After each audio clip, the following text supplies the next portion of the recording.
On this week's Talking with Topher, that's just part of life. Unfortunately, the less we talk about something that bothers us, the more it bothers us. Oh my God, a male humanoid, sexually assaulting a woman reporter. And now, let's get into episode 210.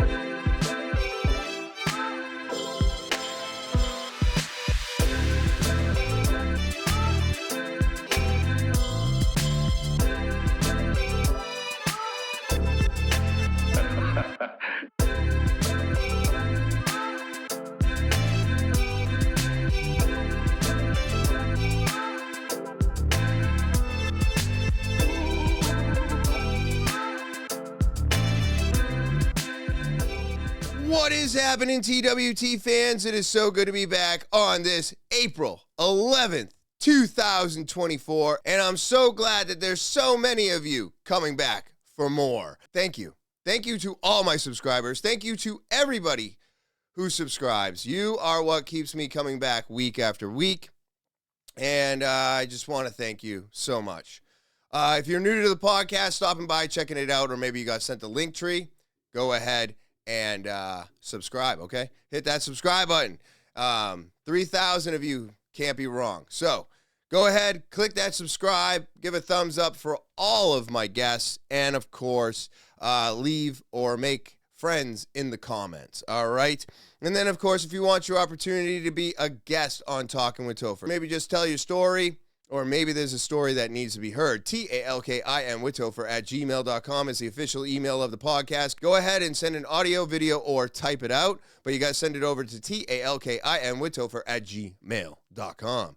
And then, of course, don't forget about the link tree. It's where you can find everything TwT. It's just that easy. The link is in the description below the video, so go ahead and in there and go ahead and click it. You'll find everything TwT. Go follow and subscribe. And, of course, it's the easiest way to share the podcast. Just copy that link and share it with everybody you know. I greatly appreciate that. And now with all that out of the way, let's get into the podcast today. So I had mentioned that things were getting tough. Life is hard. I wanted to drink.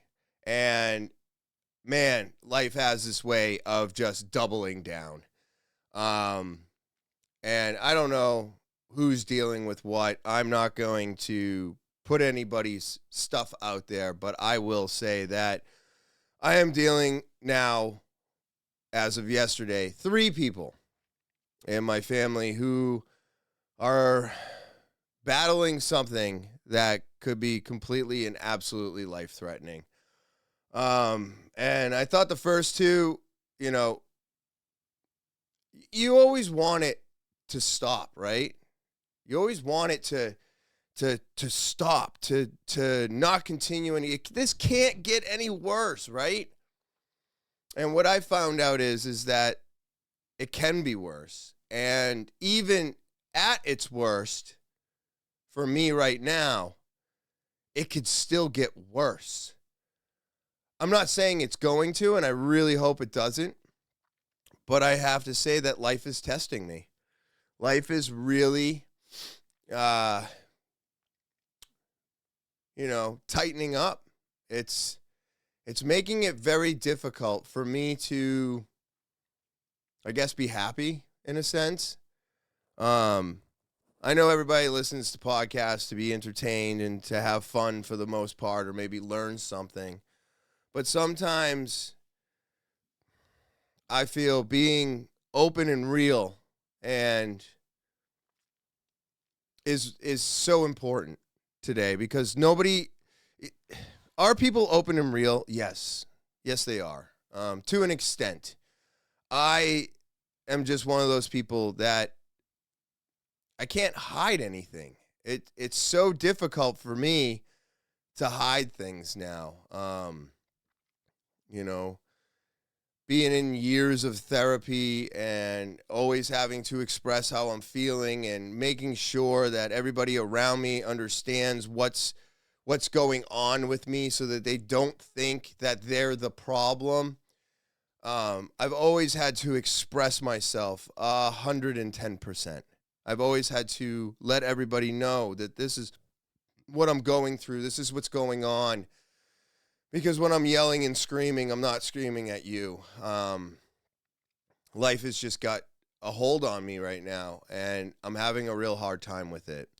I will let you know that in 3 days from this podcast, it will be 1 year with no vaping. And I have 5 months left. And I will be 8 years sober from alcohol. And I promise everybody out there, and I know I don't have to make any promises, and I'm promising everybody that I am going to keep true to myself.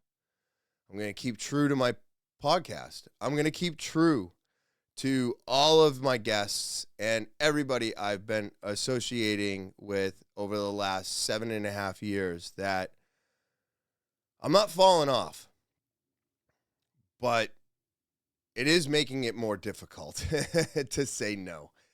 And I have to say, I don't know if anybody's going to call me. If they do, I'll put them on the podcast if they want to be on. But I do want to say that the friends and the support group that I have built and acquired over the last 7 years are probably some of the best people that I know.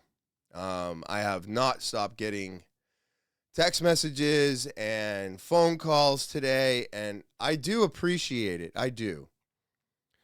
But also, you have to remember that every time I have the conversation, I have to relive it. So it does get a little bit more difficult every time I have to say it over and over again. And that's the problem with it, right? We don't want to relive it. We don't want to go through it again. And that's just part of life. Unfortunately, the less we talk about something that bothers us, the more it bothers us. The more we talk about something that bothers us, the more it bothers us. But the easier it is to get over. So I don't know what the right way to do things is. I'm not saying that I'm doing it right. I'm not saying that I'm doing it wrong. I'm doing what works for me. I've always been doing what works for me. You can tell me what works for me, but I'm going to keep doing what works for me. And I think everybody should do that. I don't want anybody to listen to any of my podcasts and think that whatever I'm doing is going to work for you. I think I've been very clear and open about that it's not the way it works. But we have to be able to face our fears, face the troubles that are coming our way, and we have to be able to deal with the problems that are in front of us. And that is what I guess all this was for. Because 7.5 years ago, this would have been a completely different story. This would have been drinking again. This would have been life altering again. This would have been, loss of job, loss of license. It could have been all of those things. But because of the work that has been put in, and because of the way that I discipline myself, and I do want to mention something off the cuff, but I don't do 5-day water fasts anymore. Actually, it's been almost 2 years since I've done a 5-day water fast. Was I doing them twice a year? Did I do that for 5.5 years? Yes, I did. 100% I did. I actually did it for longer. It was 14 in total. So whatever that is. 7 years or something.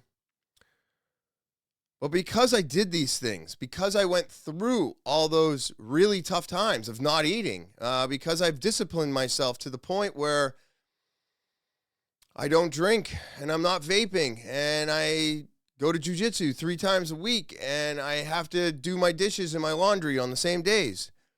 Because I have all of these things in place, it allows me to take focus off of the things that are really, really troubling me right now. And I don't know if that's the right way to deal with it. I'm not saying that I'm ignoring it, but I have things in place that I have to do. I have to get them done. And because I have those things in place, I believe it made this and all of these problems easier to deal with. Are they still causing feelings? Are they still causing trouble? Are they still causing me to question everything about my life and whether or not this has all been worth it? Of course. That's what it does. That's what it does to all of us. But if we don't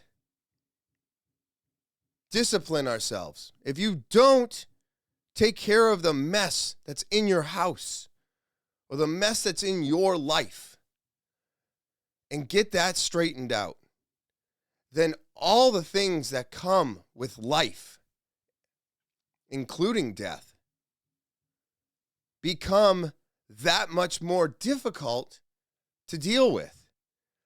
So even though I have these feelings and I have these wants and I have all these things going on that are really, really testing me, what I've learned is that by disciplining myself and doing the things that I've done now, it's not making this easier. It's just making it easier for me not to fall into my old habits. Because it's really difficult to fall into an old habit when you have so many new ones. It's really hard to pick those things back up when there's so many good things that I've already got in my hands. So, yes, is life throwing me a pile of shit right now? Is life trying to bring me down? I believe it is. I do believe it is. It may not be doing it on purpose. This may just be the way it's supposed to be. Maybe this is what was supposed to happen. But my God, man, I will tell you this much right now. I was not prepared for all of this at once.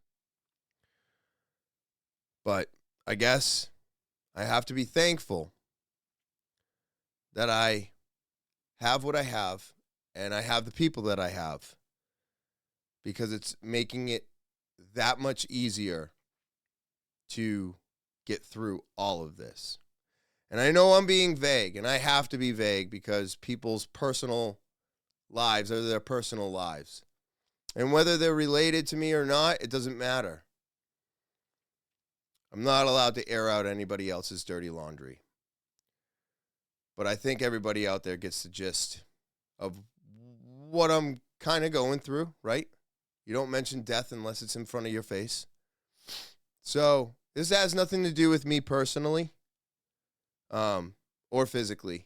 It's, people I know and care about.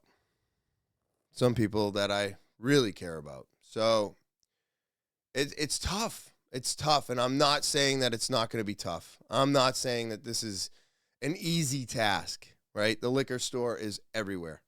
I can stop wherever I want, and I can make that decision. But I always now, remember that. This is not an always. This is an always now. Thinking with... I'm not just thinking about the drink, right? I'm thinking about what the drink will cause. And I think that's where my thinking has changed. Because my thinking used to be, well, I'll just go have a drink. Who gives a shit? Fuck this. But now I go, I get that thought of, let's have a drink. Who gives a fuck?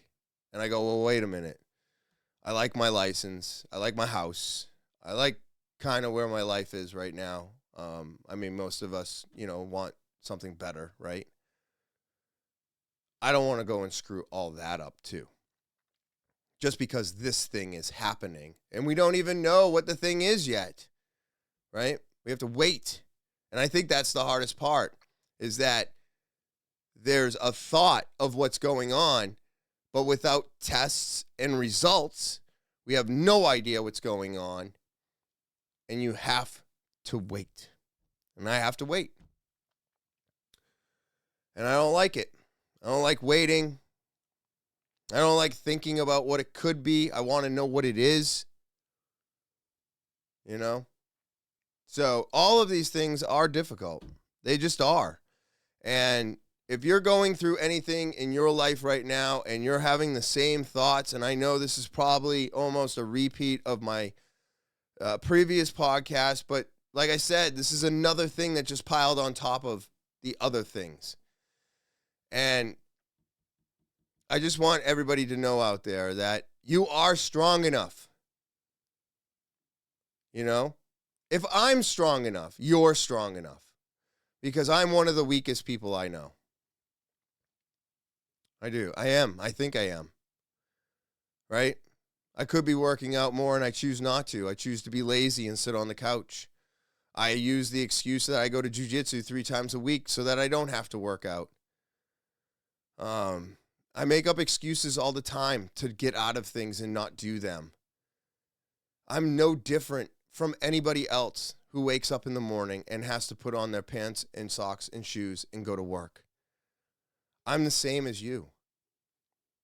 I've just chosen to do what I've always done differently. And that's what makes the biggest difference of them all, is that I chose to do it differently. And if you choose to do it differently, I believe it will work for you. But you have to choose that first. And if you don't choose that first, it's going to be really easy to fall back into your addiction when times get tough and when life tests you. And that's what I think is going on right now. I'm being tested. And it sucks. It really does, you know. But we are going to have some fun today. I needed to get this out. I needed to be real. You know, I'm barely keeping up with the podcast now. It's really difficult. But I'm still doing it. Whether I'm in a good mood or bad mood, a good mood, bad mood, having a hard time, it doesn't matter. I want everybody to see this. I feel like we don't see enough of this today. You scroll through Instagram, you scroll through here, you scroll through there, and it's all happy, and I wish I had that person's lifestyle, and that person doesn't even own the jet. They don't even own that pool. They just pretended. So at the end of the day, that person that you're idolizing could be sitting at home in a studio apartment that they can barely afford, just hoping for enough likes to get what they need to hopefully survive. All I'm saying is not everything is not what you think it is, and everything that you see may not be exactly how you're seeing it today. Because we're all on here. Like me, like me, like me. I don't know if I want anybody to really like me. I do know that deep down in my heart, I want nobody to go through the shit that I've gone through. And I don't want anybody to ever feel like they can't get themselves out of a dark place, or that the darkness will never go away, because it does go away. But the problem is just like I said before, when everything was going so good, right? It was going so good. I finally had hope, right? And now all this is happening, and all that hope is being sucked out of me. But I'm still standing strong. I'm still going to jiu-jitsu. I'm still not drinking, and I'm still not vaping. And it's by choice. You can make this choice too. It's not an easy one to make, but you will feel so much better about yourself on the other side of it. And I know that when I get on the other side of this, whether things go really bad or if they go good, once they're done, I know that deep down inside, I can feel better about myself because I didn't give in. And that is not me saying that I'm better than anybody, because that's not what I'm here to do. But it is what happens, right? Because being let down by yourself is going to cause more of a spiral. So if you think that I'm spiraling right now, you would be right. But I'm only allowing it to take me so far down.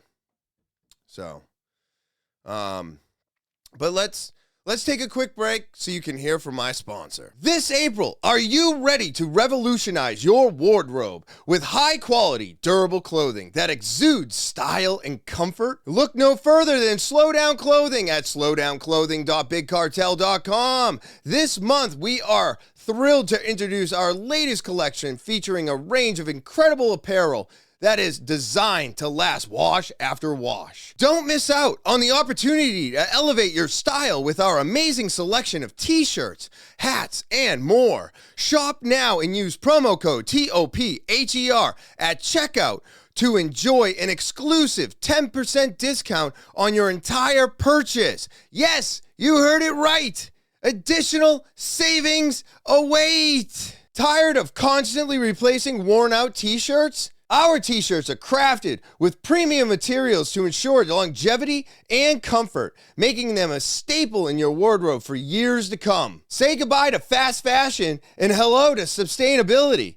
Timeless pieces from Slowdown Clothing. Looking for the perfect accessory to complement your outfit? Explore our hats featuring incredible embroidery that adds to a touch of uniqueness to your look. Stand out from the crowd and express your individuality with our stylish and versatile headwear options. And don't forget about the kids. That's right, treat your little ones to our top quality skateboards that combine performance and durability for endless fun. Let them showcase their unique style and skills with our specially designed skateboards that are built to last through all of their thrilling adventures. This April, make a statement with Slowdown Clothing and elevate your wardrobe with pieces that are not only stylish, but also built to last. Shop now at slowdownclothing.bigcartel.com and take advantage of our exclusive promo code TOPHER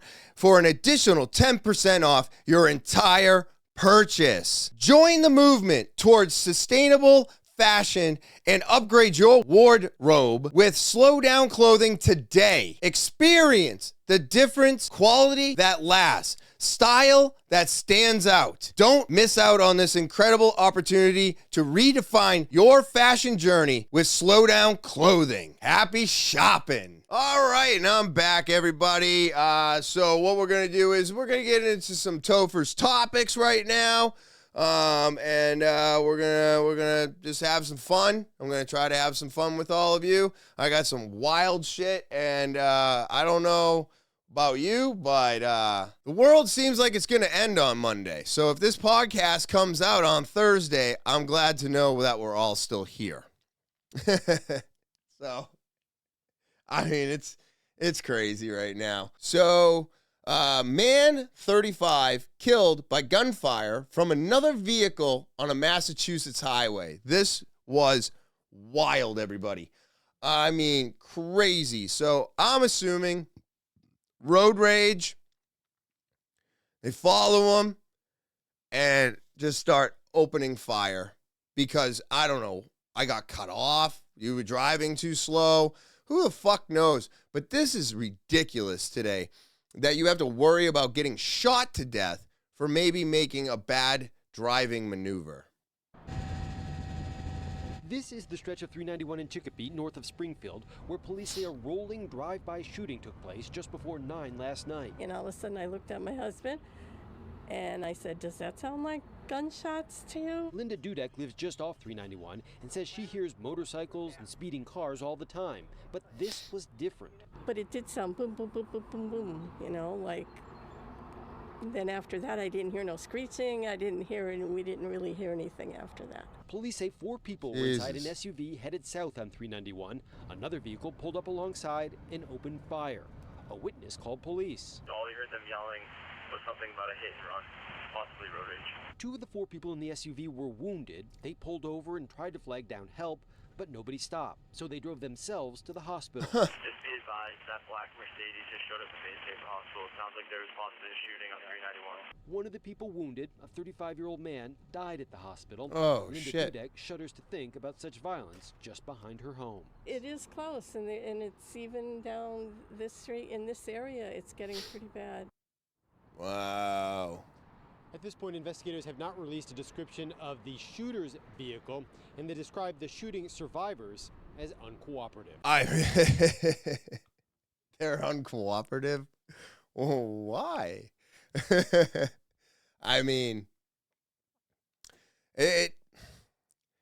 look, I don't know what's going on with the world today, okay? You got to be very careful of what you do on the road today. People are so, and I can't blame them. If anybody who is using drugs and alcohol today that's going through anything like what I'm going through today, holy shit. Right? Like, I could only imagine being that person that where all this weight and then somebody cuts you off, or they hit you and then they try to take off, or maybe it was a hit and run. Maybe they didn't want to exchange information and they tried running away from them. Look, I don't know, but they shot and killed somebody because of something that happened on the road. This could be any of us today, anywhere around the country. You have no idea what others are going through. So at the end of the day, if somebody's cutting you off or they're driving too slow or whatever have you, try to be somewhat mindful, because just like the road rage that ended up in a shooting in Manchester on South Willow Street because of a traffic thing, some road rage, you could call it. I mean, we don't need more of this, but at the end of the day,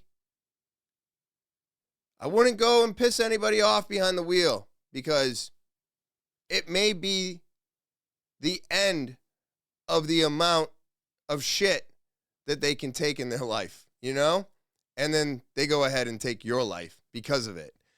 I worry about these things because I'm seeing more and more of it, and it's becoming a regular thing, and it's kind of scary. It's kind of scary today. So, solar panel company no longer doing business in Florida after abandoning hundreds of contracts.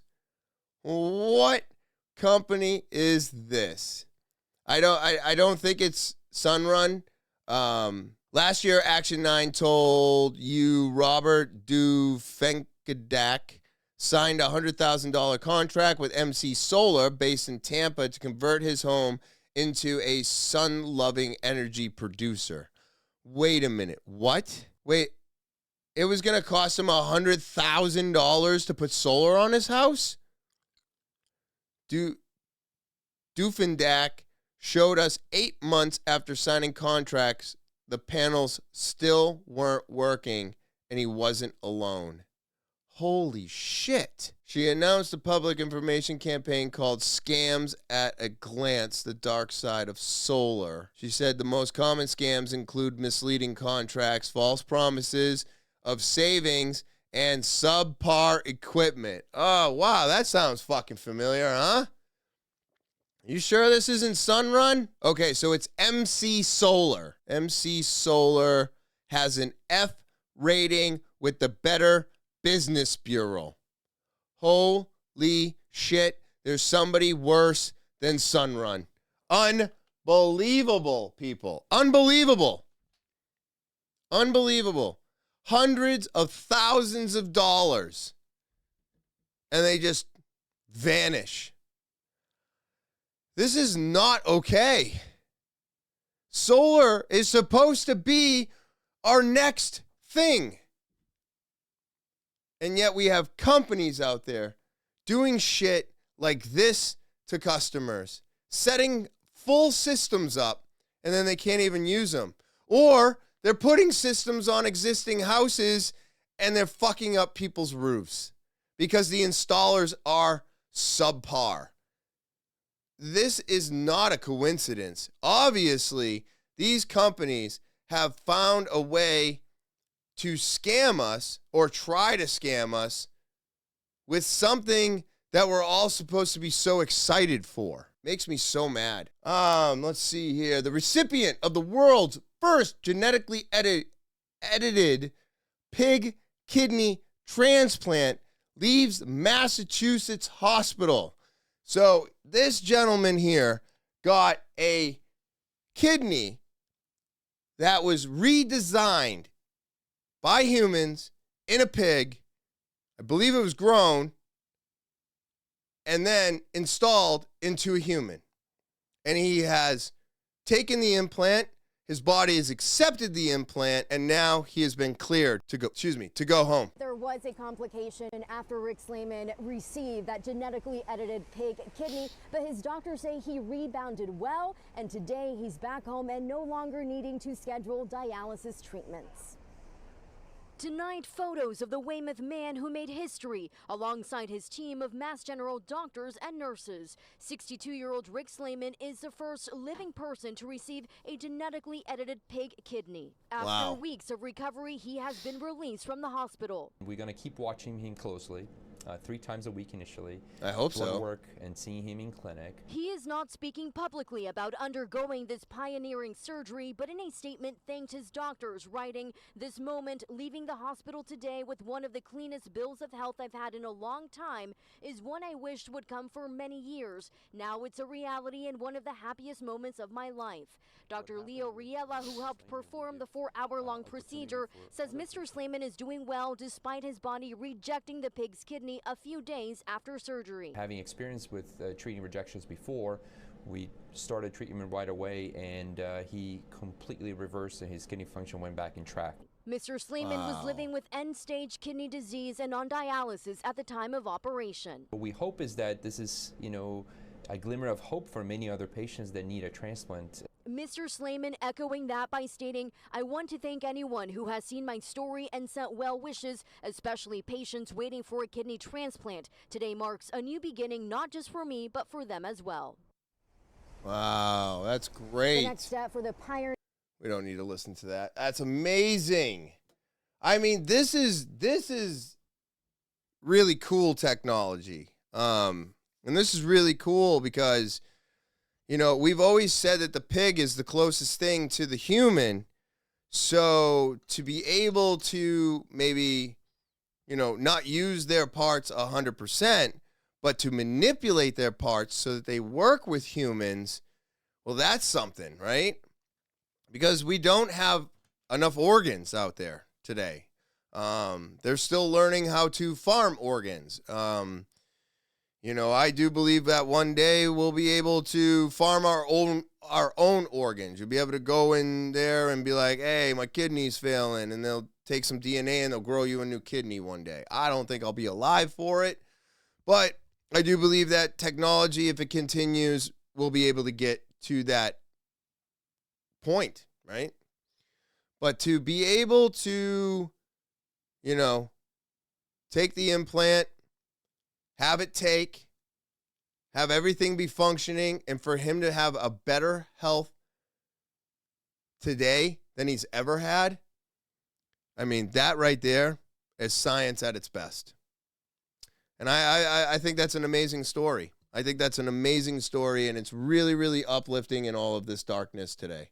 So I'm super pumped for him. Obviously, we're going to have to wait a couple weeks, see how things go, see how he heals, see how life is, and, and then hopefully it just takes, because if he's the first and it does really well, He won't be the last, and they're going to make this better. And they're going to keep evolving this, which could save more lives that were not savable before.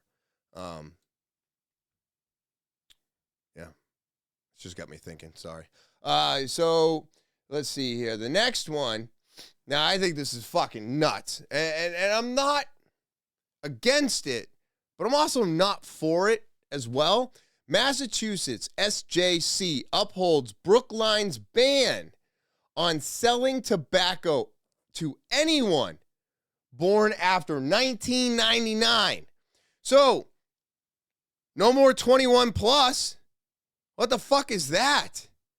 Now, if you come in to buy cigarettes and you were born in 1999, Brookline, Massachusetts can just deny you the sale? Which is crazy. I'm not against this because I think cigarettes are horrible. I think they're absolutely disgusting. I smoked them for almost 30 fucking years of my life. And now all of a sudden, the people that were born in 1999, that are now turning 21, I guess, now, Brookline, Massachusetts will not sell you a single thing. Does that mean no vape? Does that mean no pouches? Or is it just on cigarettes? Let's find out. We're the first, but we won't be the last. Brookline town officials say they know it's a bold move, a bylaw that aims to end tobacco use in generations to come. We were trying to stop addiction before it started, or before it really took hold. Brookline town meeting voters adopted the ban in 2020, stating anyone born January 1st, 2000 and after cannot purchase any tobacco or e-cigarette products in Brookline. Oh, so it is the e-cigarettes. Not ever, regardless of their age. A group of retailers and convenience store owners sued, calling the ban unconstitutional and in conflict with the 2018 state law that set the legal age to purchase tobacco products at 21. Right. But the state's highest court has sided with Brookline. Humans have been smoking tobacco on this continent for thousands of years. I don't think it's going anywhere. Peter Brennan heads up the New England Convenience Store and Energy Marketers Association. He says study after study shows efforts to curb tobacco and e-cigarette use simply send sales underground. So do we want a regulated marketplace where IDs are checked, youth access is limited, and we know the relative safety of the products that people are buying? Or do we want unregulated, wild, wild west, black market where anybody can make a profit? Hold on. I'm stopping it right there. You're opening up the black market. Why don't they get this? Right? Like, I understand what they're trying to do. I get it. It is a good idea. It is a good idea. But here's the problem with it. They're going to go somewhere else. They're going to go outside of Brookline, right? So now you're losing money. It's the same thing we're doing here to ourselves in New Hampshire with the pot industry. Everybody I know goes to Massachusetts now and buys their pot. There's a few of us that go up to Maine and buy it from there. But we're not going to we're not buying it in New Hampshire, right? So our money is going out of state. Hundreds of thousands of dollars going out of state a day. That's what's going to happen to Brookline. And those kids that can't get a hold of that shit, they're just going to go to the black market, or they're going to go to Instagram, or they're going to go to Snapchat, right? I don't know how many things I've come across in Snapchat where I can buy acid, mushrooms, pot, vapes, you name it, they got it. And all you got to do is send a message. Now, whether or not those are real, I would be very, very cautious of that because I don't believe a lot of them are, and there have been a lot that have been taken down and stopped. So you're taking a chance doing that. But these kids don't give a fuck. They turned 21.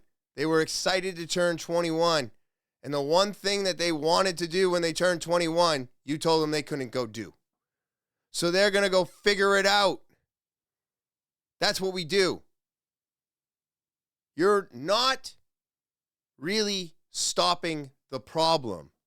All you do is allow the black market to service them, which makes the black market stronger and bigger, and they're still not regulated. So all you do is feed the monster. So the more we make illegal, the more we say no, the bigger the black market gets, the bigger the dark web gets, the bigger everybody not wanting to follow the rules gets. This is why the drug war doesn't work. This is why these things don't work. Because at the end of the day, they don't care. If they wanted to smoke when they turn 21, they still want to smoke whether you're going to sell it to them or not. So you're not going to stop it.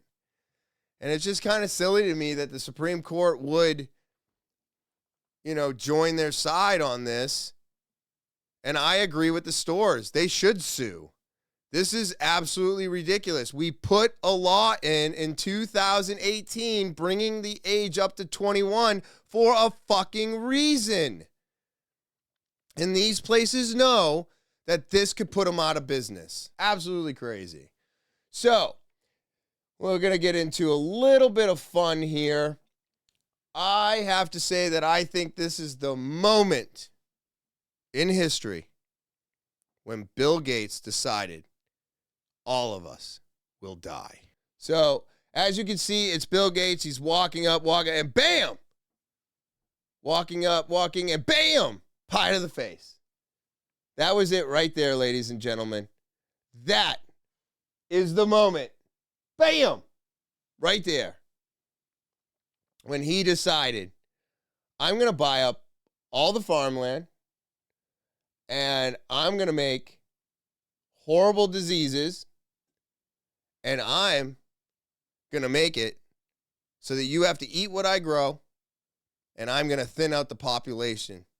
Because this right here is what set me off.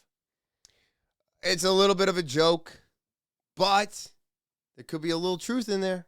A little bit of truth in there. That could have been the moment, everybody. It could have been the moment. So a male humanoid robot was unveiled in Saudi Arabia and then inappropriately touched a female reporter. I mean, you made a male robot, right? I mean, did you program him to do it? I mean, is this a fucking prank? Or,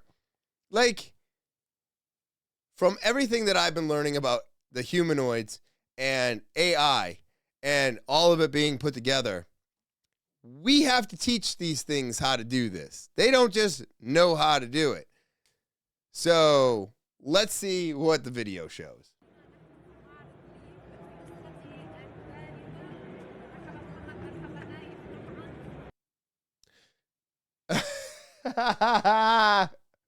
Hold on.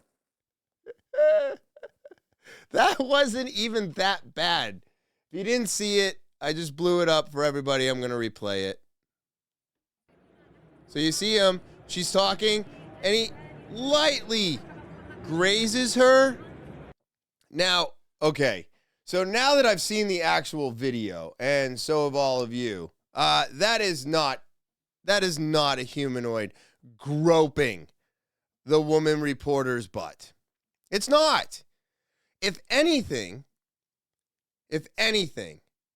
what it seemed like to me, and I might be defending him because I'm male, but it looked like to me like the robot was trying to lift its hand to wave, and it stopped because it had resistance and it couldn't lift its hand up. So it felt the resistance and then put its hand back down. That's what it looked like to me. It looked like he was going to do something, it got stopped, and the hand retracted. It did not look like a grope. A grope is getting something in the hand. That's a grope. If anything, he brushed against her. Now, this is a humanoid. That's why everybody's freaking out. Oh my God, a male humanoid sexually assaulting a woman reporter. I mean, Jesus fucking Christ, people. Can you find something better to do? I did bring it up because I was like, oh, wow, I can't believe a humanoid would grope somebody. That's not a grope. It was a brushing. It was a brushing. It was a movement that got interrupted and it had to reset.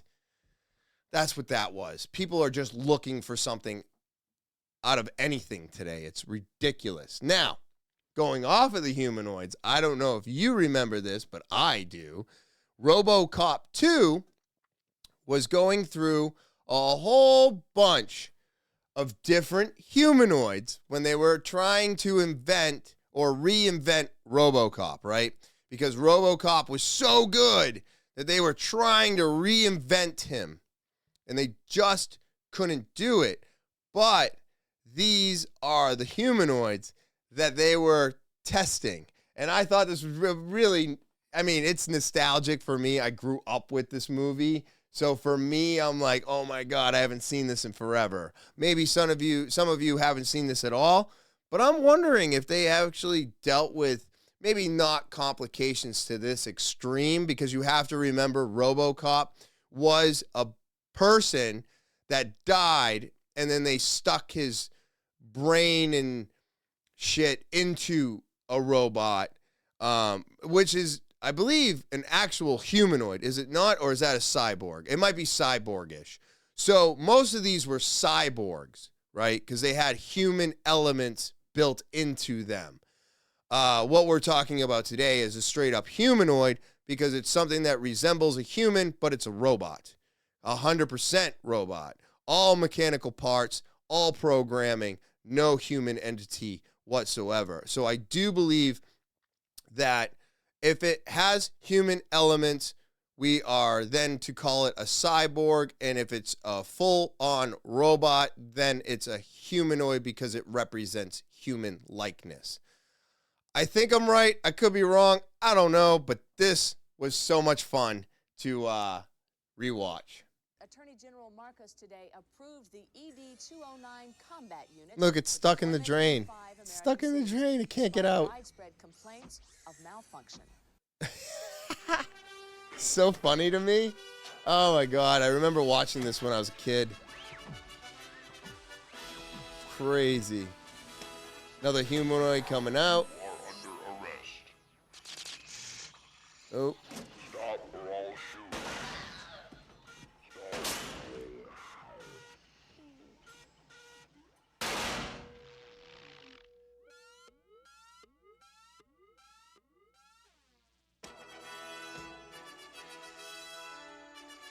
I think he killed that lady.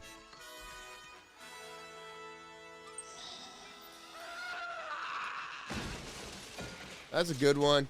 He just commits suicide.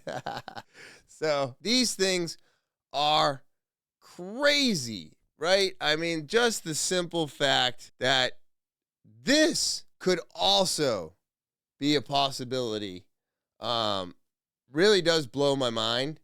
Because the humanoids are so crazy that who says that they're not already trying this shit? Look, I know that, you know, certain colleges did things with cadaver bodies. Bodies go missing. Body parts go missing.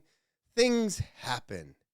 Well, experiments also happen. And, I'm not saying that anybody volunteered for this, but would it surprise you that maybe in another country where people are equal to animals or less than may just happen to disappear for science and the evolution of humanoid cyborgs?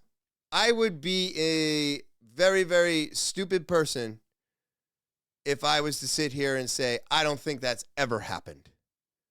Because the possibilities of that happening or happening right now, I think are too high.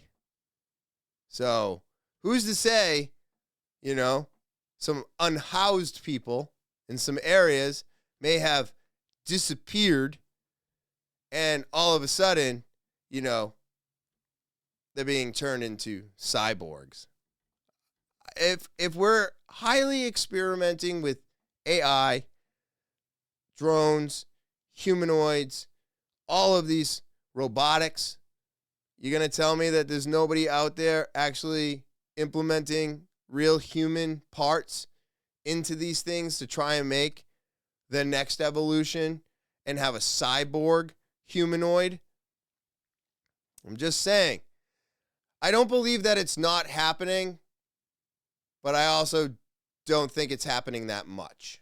But I think it's happening. I think they are trying to make cyborgs. I think they're trying to take this as far as they can go. Now, the drinking of children's blood, right? We talked about that. They found all the Jewish people in the tunnels underneath the city, supposedly because they wouldn't allow them to pray and do their thing, so they built tunnels to the synagogue or whatever the fuck they do. But there was mattresses and they were all bloody, and they said that it wasn't because they were having sex with children, it's because they were actually drinking their blood to reduce their aging process. So check this out. I had to reduce what I do into very simple things that are affordable for everybody. Those would not include injecting yourself with your son's blood, right? That's right. Okay. Why'd you do that? One day I was talking to my dad and he said, I need to tell you, I had this really scary situation. I was experiencing cognitive lapse and I wasn't aware of it. He's 71. He said, I'm terrified of losing my mind. Yes. And I said, Dad, how interesting that you bring this up, because right now the team and I are talking about plasma infusion. And so I said, if you're interested, I'm happy to give you a liter of my plasma. And then my 17-year-old son was there and he's like, hey, if you guys are doing it, I'm in. Great. We'll make this a family affair. Sharing the plasma. Yeah. So my son gave me a liter of plasma. I gave my dad a liter of plasma. The data showed that in me, there was no effect. That my biomarkers didn't change. But in my dad, his speed of aging reduced by 25 years. Okay. So now we're getting into the theories about taking the blood of children. We'd all donate blood. So it's just in a slightly different frame. But there is a frame, to use your word, on the internet of like super rich tech billionaires living forever on the blood of children. This is that. Yeah. Yeah. Oh, yeah. That's right. Dude, if that is true, if his dad decreased his aging by 25 years, then who's to say that this is like a theory anymore? Obviously, drinking, I don't know if you would want to drink it, but obviously putting somebody's younger blood into an older body is beneficial. So this one here is a little bit more about the weird, there's something weird about this solar eclipse. Something weird about this solar eclipse. It's being treated differently than I remember any solar eclipse ever being treated in my lifetime. Me too. NASA apparently will fire 3 rockets at the solar eclipse. Okay. The Devil Comet will become visible during the solar eclipse in April. CERN to test the world's most powerful particle accelerator during April's solar eclipse to search for invisible matter that secretly powers our universe. All of these things have led people like Red-Headed Libertarian to say, it almost sounds like the world leaders are trying to summon the Antichrist. Yeah, almost. I mean, they are also definitely doing that. They actually built a giant altar to sacrifice a red heifer in Israel, specifically to summon the Antichrist. There it is! There's a lot of weird things. This is what I'm talking about, everybody. What is going on with this eclipse? And if this podcast doesn't come out this Thursday, well, I guess it was true. But I'm telling you right now, I think it will. I think it will. But this is getting wild. It's getting wild, everybody. I mean, this is insane. Why are they going to fire missiles off to the eclipse? What is that going to do? Why are they running that fusion? Like, what energy that powers our solar system are you looking for? And why did you build this fucking monument thing to kill a red heifer? What's going on? Is it the Antichrist? I don't know. I don't know, because I don't believe in the Antichrist, because I don't even believe in Christ. It's crazy. So I find all of this to be so interesting because I don't believe in any of it myself. And when I don't believe in something, I want to learn more about it because it's not that I want to believe, but I want to understand why so many others do believe. And why, if all these stories that you're told, right? Because I feel like the Bible itself is nothing but a fictitious story that somebody wrote up and was like, you guys need to follow this because I'm telling you that this person wrote it. And it was like, no, it was a really good writer, right? Like, I just think that they're stories. They're stories that were to help people stay on the right path. Those stories have gotten way out of fucking whack. And it is no longer about that. So, what is going on? What is this eclipse going to bring? And what are the elites planning on doing when they release the Antichrist on all of us? I don't know, but I'll be happy when they're the first to go, because there's no way that you're going to summons him and he's going to be like, oh, thanks, guys. You have a great day. I'll be right back. No. He's going to look at all of them and be like, you're dead. Thanks for waking me up. And here we go. Like, you summons the Antichrist. From what I know about religion and Christianity, that's the end of the world, everybody. It's a wrap. So, I don't think it's going to happen. All right. Well, on that note, everybody, I want to say thank you again. Thank you to all my subscribers. Thank you to everybody who helps the podcast all the time. Whatever you're doing out there, sharing the links, leaving the comments, subscribing, all of it means so much to me, and I am extremely thankful for all of you. If you're new, popping by, checking it out, remember to hit that subscribe button. All right, almost 3,000 people, can't be wrong. So click that button. Let's get to 3,000 subscribers. And I need your help to be doing that. So go ahead and click that subscribe button if you're checking it out or stopping by. And then, of course, if you want to be a guest on this podcast, that's right, you want to be a guest, talkinwithtopher@gmail.com is the official email of the podcast. You got to send an audio, video, or type it out. That's talkinwithtopher@gmail.com. And then, of course, don't forget about the link tree, all right? It's in the description below the video. Go ahead and click it. It's going to give you everything TwT. It's just that easy. Go follow me on all my social. Go subscribe to all my channels. And, of course, copy that link and share it with everyone you know. Hopefully they like it as much as you do. So with that all being said, I hope everybody out there has an amazing rest of your Thursday. Enjoy your weekend. And as always, I will talk to you later.